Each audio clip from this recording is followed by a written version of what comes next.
I thought I'm going to just read from some of my notes and discuss an experience that I had a couple of nights ago. If you have been reading my Instagram, you'll be aware of the work, or if you've been in the Sunday Zoom sessions, you'll be aware of the work away from the mind, or the observation of the mind and observation of these thoughts. Where are these thoughts coming from and how purposeful are these thoughts?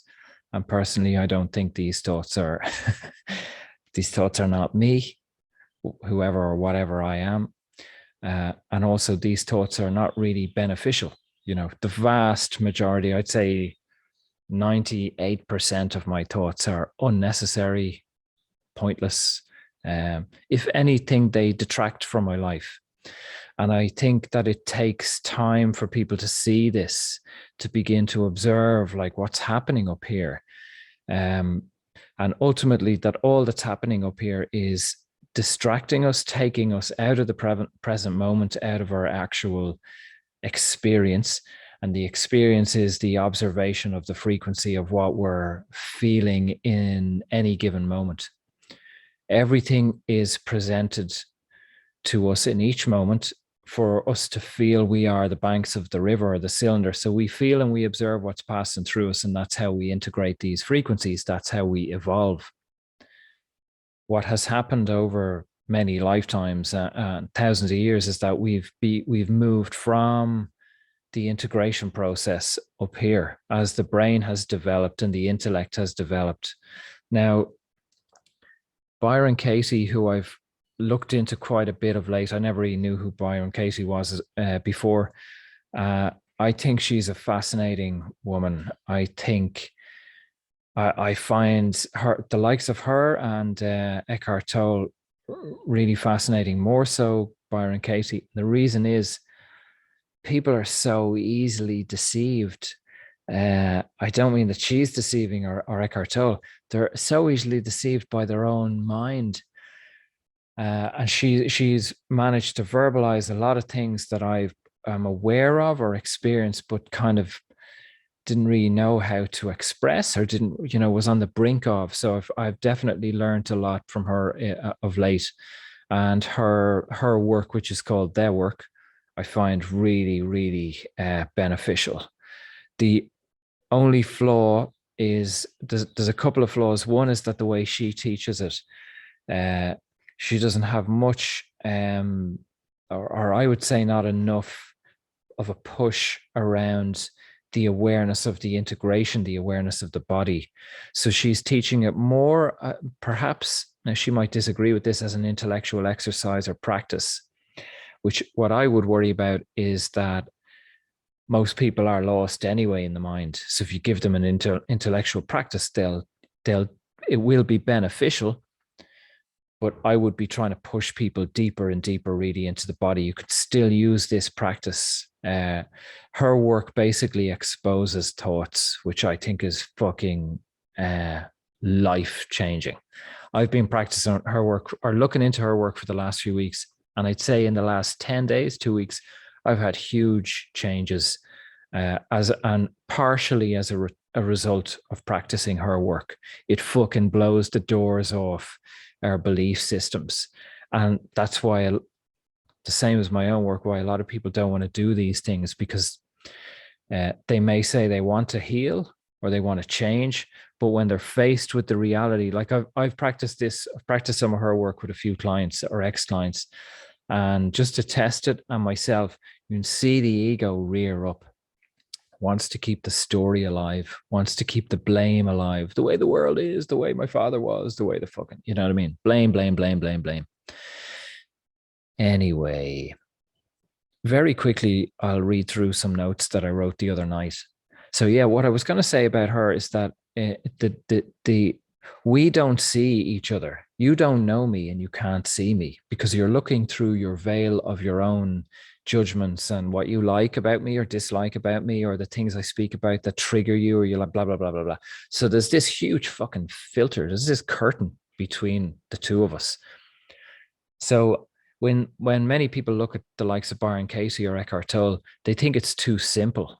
or they think they're kind of too dull. And that's coming from a human ego that's addicted to excitement, television, various drugs or alcohol or sex or dopamine from social media. So we're addicted to all this. And then we look at them, we go, nah, they're not spiritual. This is coming from a being that's fucking pumped full of chemicals all day long to try to feel alive.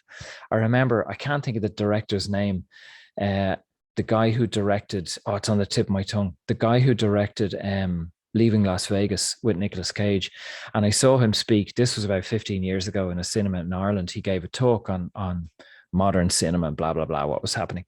And he talked about how bad cinema had become and how like we all go in with a fucking gallon of Coca-Cola and a bucket full of fucking popcorn and loads of sugar, and then the music in the movie is so fucking dramatic and loud, and it's basically designed to try and keep us awake and tell us, this is an exciting part, this is a scary part, this is a romantic part. The music is so fucking overbearing.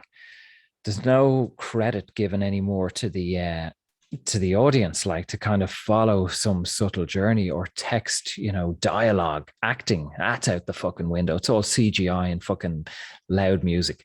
So that's what we are. We're addicted to these chemicals, drama, anger, all this shit all day long. And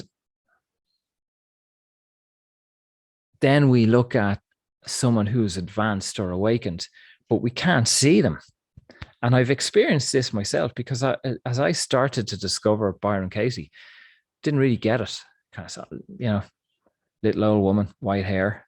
Sorry, Katie. But then I started to see, like, fuck me, like she is fucking so advanced. And I can compare it to, I got into calisthenics recently on a fucking superficial light level just to kind of strengthen my body. And you look at these guys doing fucking pull-ups and handstands and all these exercises, and they make it look so simple because they're so aligned and fit and strong and in tune. And that's the way I see her. Like she makes it look like she's this little old lady who's sitting on the stage. I shouldn't call her little old lady, but nice, polite, friendly, just asking a few questions of people who are complaining about their marriage or whatever it may be. But she's so fucking sharp. So sharp. And I compare her to the likes of Gary Weber too.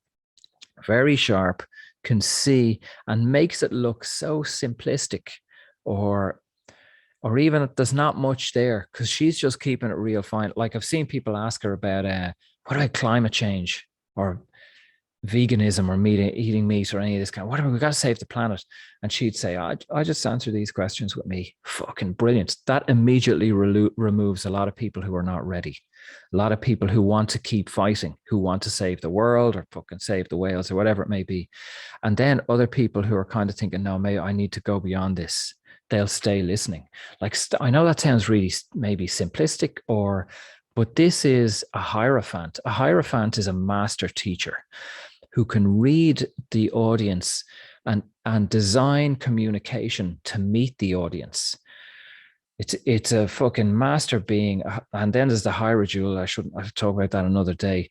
So that's part of my work as well, is reading, say in the Sunday group Zoom, like in a sense, recording a video, you're reading an audience that will meet this video in 10 months time. Not just today. Like I have no audience now. There's no one in front of me. I'm in an empty fucking apartment. So you're reading an audience that will come to it. But that isn't conscious. It's a higher self level that's fucking meeting these people and putting out a frequency that will activate them. It's a key. So I'm doing that as well on a much smaller level. my 50 views of my videos. But I'll say as well, like in the last few weeks, I have thought, I'm just going to check my time. I have thought that,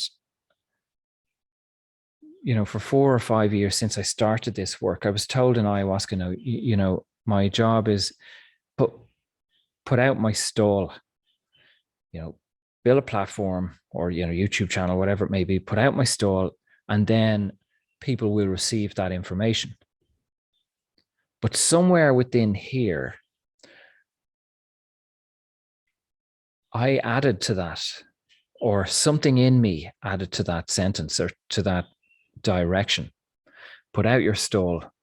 So I was told put out your stall many times in ayahuasca, and probably out of ayahuasca if I thought about it. So I added to that, and I added like, oh, there'll be plenty of money. Oh, there'll be a big following, an audience. But I wasn't told that in the medicine. Something else, some little voice in here. And as you've heard from this message and previous videos and writing, I'm not really a big fan of this little voice. A lot of what this voice says is unreliable. And as I've said in previous videos, if a friend gives you unreliable evidence, a few days in a row, and you come across, if they tell you something, you fact check it, or someone else, you go back to them, you go, that was untrue. Like maybe not the first time, but 2 or 3 times you'd start to go, this guy is telling lies, like he's unreliable. I don't really trust him. And maybe you distance yourself. But yet the fucking voice in our heads gives us inconsistent, unreliable untruths regularly. I mean daily, and I mean a number of times a day. If I spend a bit of time with anyone, I can find these things pretty fucking quickly in a fucking 10-minute conversation, find a few of them. But we continue to trust it and listen to it and believe it. I find that absolutely fucking groundbreaking, life-changing, fascinating. That's enormous. That can entirely change our lives. Because if you're with a man in a relationship or a woman and she's abusive or dismissive or rude or whatever, violent, aggressive, whatever, soon as that penny drops, you're going, I'm getting the fuck out of here. Why am I doing this? To observe what's fucking, and then you'll evolve through that experience. But yet here we are, many, many lifetimes in. Little voice, little man tells us all sorts of shit all day long, and we trust it and believe it. And I guarantee you, I guarantee you, because I'm now seeing it more and more with people. I hear people speak to me and I hear the things they say and I go, that's not fucking true. And give me 5 minutes with you and you don't believe that either. But we're living from these beliefs, truths, sentences we picked up in the media, from our parents, friends, socially, whatever. And we live from these lines that are not true. Our lives are directed by them. Now, if we can remove that thought, or if we can undermine, or as I've said before, gaslight that thought, gaslight ourselves, I'm a big fan of that kind of gaslighting.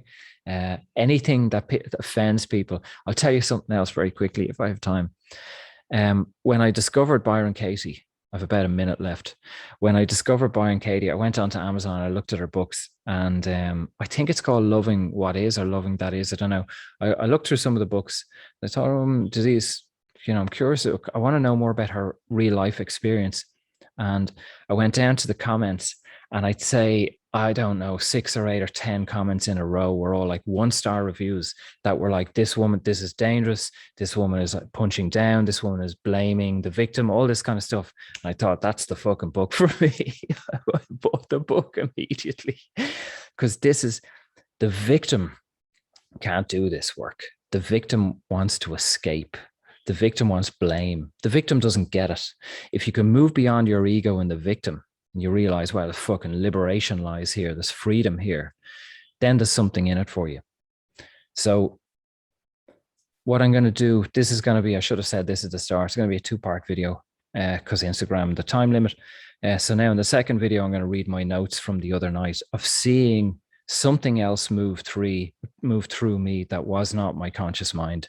Thanks for listening. Please listen to the next video, which I'll go through my notes.